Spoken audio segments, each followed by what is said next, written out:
사람들은 흔히 말합니다. 자식 농사 잘 지어 놓으면 노후는 따 놓은 당상이라고 말이죠. 특히나 자식이 의사나 판사 같은 번듯한 직업을 가져 남들에게 대접받는 자리에 앉으면 그 부모는 더 이상 바랄 게 없는 성공한 인생이라고들 합니다. 여기 평생을 시장 바닥에서 생선 비린내와 사투하며 아들 하나 오로지 의사로 키워낸 순학 할머니가 있습니다. 서울에 있는 유명 대학 병원의 의사가 된 아들은 순학 할머니의 유일한 훈장이자 굽어버린 허리를 지탱해주는 마지막 자부심이었습니다. 하지만 지금 그 자랑스러운 아들은 보이지 않습니다. 순학 할머니가 암이라는 청천벽력 같은 선고를 받고 차가운 병실에 누워 외로운 투병을 이어간 지 벌써 90일, 석 달이 넘어가고 있는데 말입니다. 오늘 시니어 마실 큐에서는 이 비극적인 침묵, 뒤에 숨겨진 차마말로 다할 수 없는 뜨거운 가족의 실화를 전해드립니다. 순학 할머니는 자갈치 시장에서 알아주는 독종 중의 독종이었습니다. 할머니가 처음부터 그런 독한 사람이었던 것은 아닙니다. 30살이라는 꽃다운 나이에 남편을 불의의 사고로 일찍 여의고 할머니의 품에 남은 건 젖비린내, 나는 돌잡이 아들 정우와 남편이 남기고 간 감당 못할 빚더미뿐이었습니다. 연고도 없는 타지에서 할머니가 선택할 수 있는 길은 그리 많지 않았습니다. 할머니는 어린 아들을 등에 업고 시장 바닥으로 나갔습니다. 새벽 4시, 남들 다 포근한 이불 속에서 단꿈을 꿀 때 할머니는 낡은 손수레를 끌고 경매장으로 향했습니다. 영하 10도의 강추위 속에서도 꽁꽁 얼어붙은 생선 괴짝을 날랐습니다. 소금물에 절여진 할머니의 손가락은 마디마디가 뒤틀리고 피딱지가 가실 날이 없었습니다. 장갑 한 켤레 낄 돈도 아까워 맨손으로 얼음을 치웠고 점심은 시장 귀퉁이에서 찬물에만 밥 한 덩이에 짠지 몇 조각으로 때웠습니다. 생선 가시가 손바닥을 깊숙이 찔러 피가 철철 흘러도 할머니는 병원 한번 가지 않았습니다. 이까짓 거 소금물에 씻으면 낫는다며 낄낄 웃던 할머니였지만 밤마다 아픈 손마디를 부여잡고 홀로 소리 없는 울음을 삼켰습니다. 그렇게 30년을 하루같이 자신을 위해서는 단 10원도 쓰지 않았습니다. 그렇게 번 돈은 오로지 정우의 문제집 값으로 등록금으로 하숙비로 들어갔습니다. 아들 정우가 학교에서 돌아올 때면 할머니는 자신의 몸에서 나는 생선, 비린내가 아들의 깨끗한 교복에 뵐까봐 멀찍이 떨어져서 아들을 바라보곤 했습니다. 아들이 엄마, 이리 와서 같이 먹어요 라고 해도 할머니는 엄마는 시장에서 많이 먹었다며 거짓말을 일삼았습니다. 할머니의 그 간절한 기도가 하늘에 닿았을까요? 아들 정우는 그런 엄마의 마음을 아는지 밤잠을 설쳐가며 공부했습니다. 친구들이 놀러 갈 때도 정우는 낡은 전과를 손에서 놓지 않았습니다. 그리고 마침내 서울의 유명 의대에 당당히 합격했습니다. 그 소식을 들은 날 순학 할머니는 시장 한복판에서 생선을 팔다 말고 주저앉아 대성통곡을 했습니다. 여보, 우리 정우가 의사가 됐대요. 이제 우리 고생 끝났어요. 시장 상인들도 순학이가 드디어 해냈네. 개천에서 용났어라며 자기 일처럼 기뻐했습니다. 아들이 의사가 된 후 할머니의 인생은 180도 달라졌습니다. 시장 바닥을 떠나 아들이 마련해준 번듯한 아파트에서 지냈고 노인정에 갈 때마다 아들이 사준 비싼 외투를 입고 나갔습니다. 우리 정우가 이번에 명품 가방을 사왔지 뭐야. 의사 되더니 돈 쓸 줄만 알아서 큰일이야. 할머니의 이런 자랑은 주변 노인들의 시기 어린 부러움을 샀고 할머니는 비로소 평생의 한을 푸는 듯했습니다.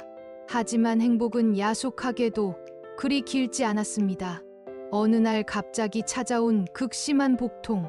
정밀 검사 결과는 위암 3기였습니다. 하늘이 무너지는 것 같았지만 할머니는 아들을 믿었습니다. 엄마, 걱정하지 마세요. 내가 잘 아는 병원장님이 계신 지방병원으로 가세요. 거기가 공기도 좋고 시설도 최고예요. 수술비랑 치료비는 제가 다 결제해 놨으니까 엄마는 건강만 생각하세요. 수술 끝나면 제가 바로 내려갈게요. 아들의 든든한 목소리에 할머니는 안심하며 짐을 쌌습니다. 그러나 입원을 하고 나니 상황이 이상했습니다. 일주일이 지나고 한 달이 지나도록 아들의 얼굴은커녕 목소리조차 듣기가 힘들었습니다. 수술 당일에도 아들은 나타나지 않았습니다.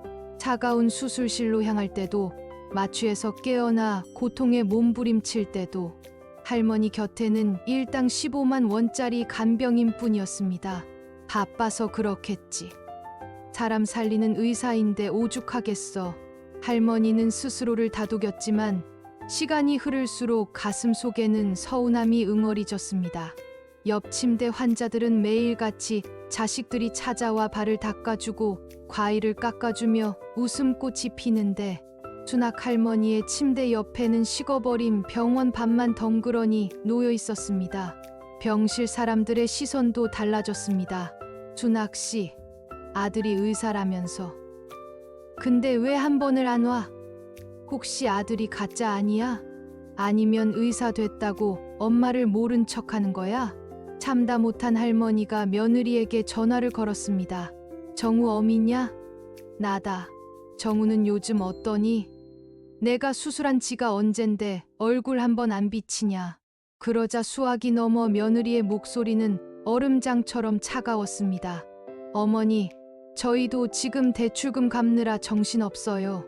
정우 씨 병원 일 바쁜 거 아시잖아요. 아들이 의사면 뭐해요?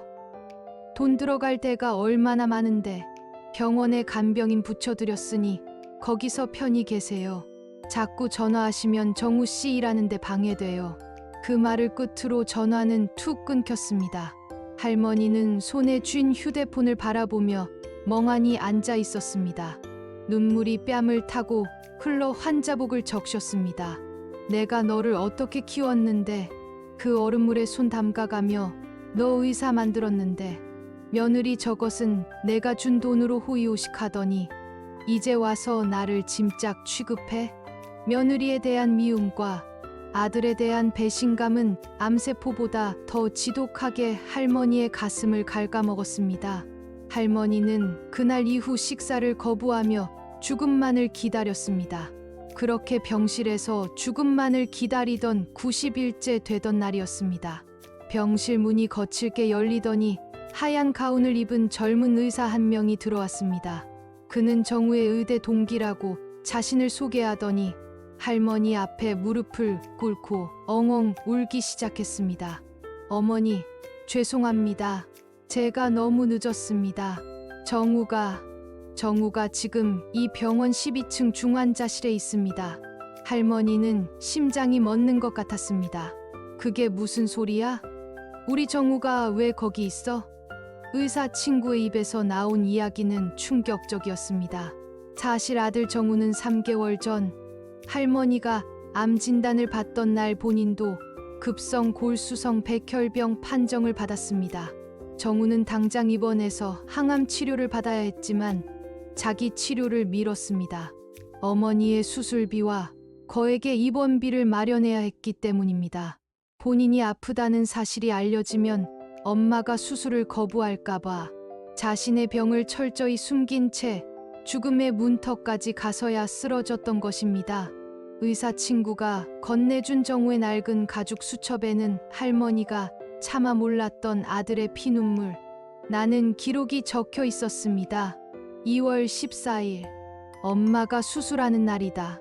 나는 같은 시간 옆 병동에서 골수 검사를 받았다. 엄마 곁을 지켜야 하는데 내 몸에 꽂힌 굵은 바늘이 원망스럽다. 엄마는 내가 바빠서 못 온 줄 알고 서운해하시겠지? 엄마, 미안해. 내가 건강해야 엄마를 끝까지 지키는데. 3월 20일, 오늘은 항암 치료가 너무 힘들다. 물 한 모금도 넘기기 어려운데 엄마가 좋아하는 갈치조림을 사드리고 싶다는 생각이 든다. 아내에게 전화를 걸어 엄마 병원비 보냈냐고 물었다. 아내는 이미 집을 내놨다고 한다. 내 아내에게 너무 미안하다. 엄마는 며느리가 모질다고 욕하시겠지만 사실 내 아내가 엄마를 위해 가장 많이 울고 있다는 걸 엄마는 평생 모르셨으면 좋겠다. 며느리 역시 악당이 아니었습니다.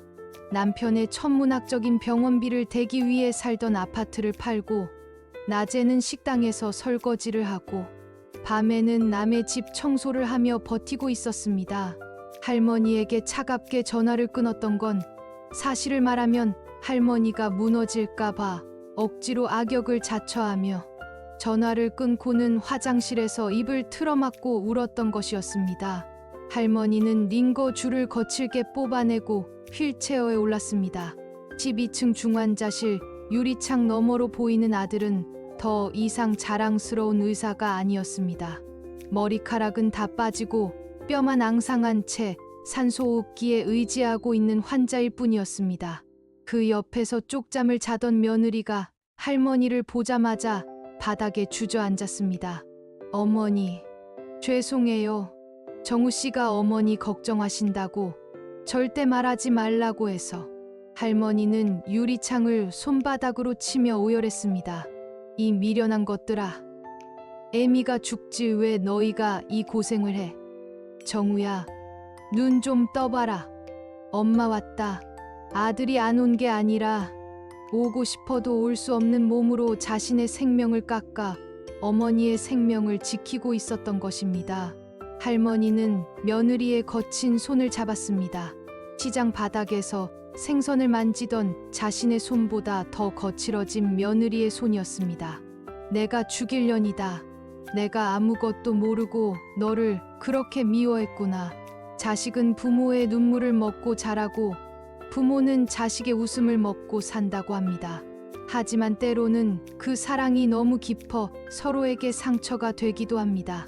순학 할머니는 지금 아들의 병실 옆을 지키며 기적을 기도하고 있습니다. 자신의 수명을 아들에게 다 주어도 좋으니 제발 아들만은 살려달라고 밤낮으로 빌고 있습니다. 여러분, 혹시 주변에 연락이 뜸한 자식이나 서운한 마음이 드는 가족이 있나요? 어쩌면 그 침묵 뒤에는 우리가 감히 짐작조차 할 수 없는 지독하고 뜨거운 사랑이 숨겨져 있을지도 모릅니다. 오늘은 먼저 전화를 걸어 고맙다, 사랑한다 한마디 건네보시는 건 어떨까요? 그 한마디가 누군가에겐 살아갈 유일한 힘이 될 수도 있습니다. 시니어 사연나무였습니다. 구독과 좋아요는 가족의 소중한 사랑을 지켜가는 큰 힘이 됩니다. 끝까지 시청해 주셔서 감사합니다.